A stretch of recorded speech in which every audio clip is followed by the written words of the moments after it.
Hello and welcome to this installment of BLab Nordics deep dives into the B Corp standards. My name is Lovis. I am the certification and standards lead here at BLab Nordics, and the impact topic I'd like to take you through today is climate action.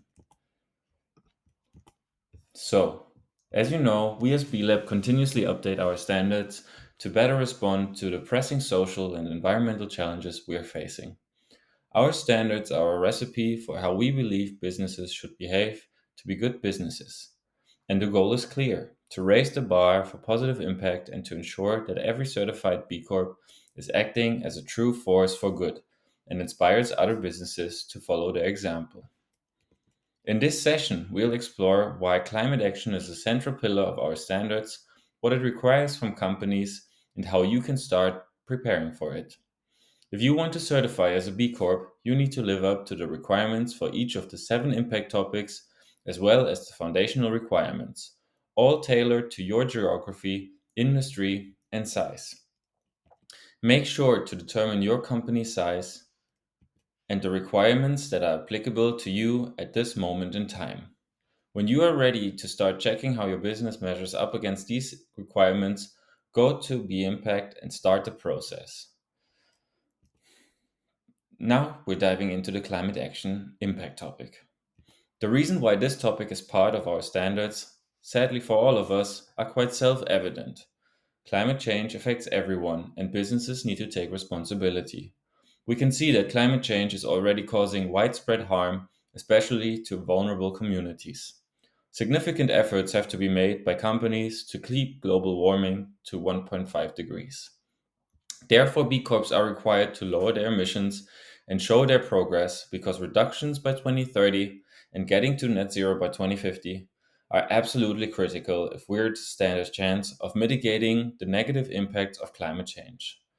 In order to contribute to emissions reductions, what are B Corps going to have to do in the future with the new standards?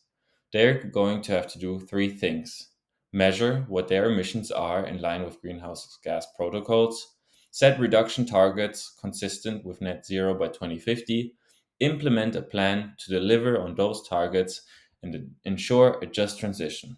Let's now look at the specific requirements in a bit more detail, starting with measuring greenhouse gas emissions. And the important point here is that the standards take a material approach.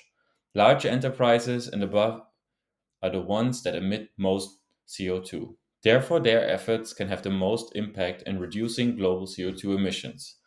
So, throughout these standards, you will see requirements on large companies are more onerous, and timelines vary between company sizes.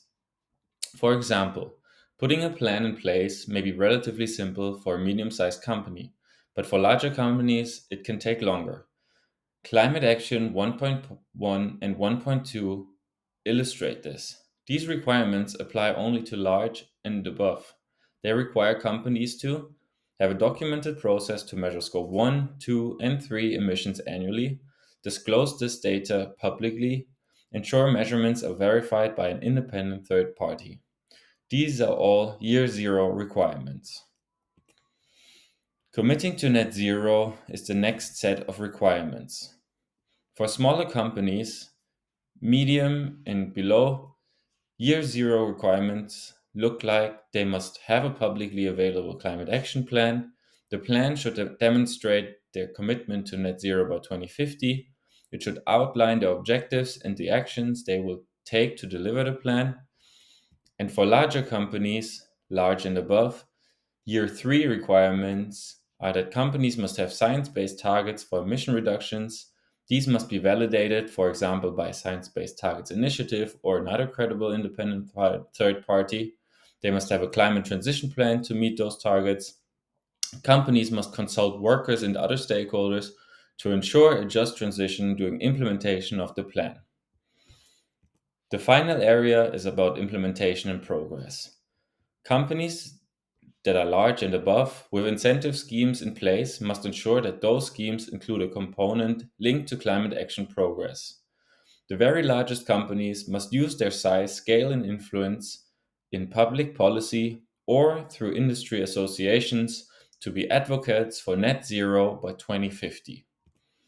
For smaller companies, Year 3 requirements are that they demonstrate progress on the climate action plan, evaluate the effectiveness of their plan, and for larger companies, uh, these requirements comes in Year 5. However, there are interim Year 3 steps they must meet.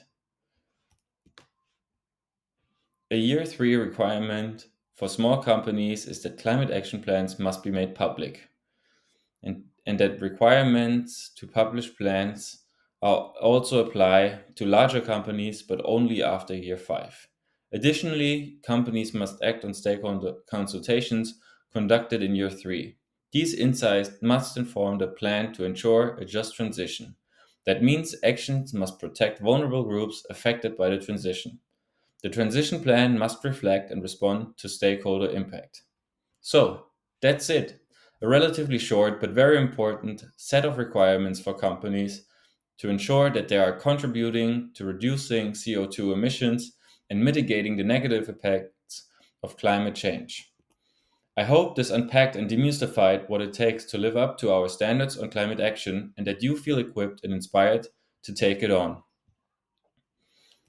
So when you are ready, just log into Be Impact and start the process.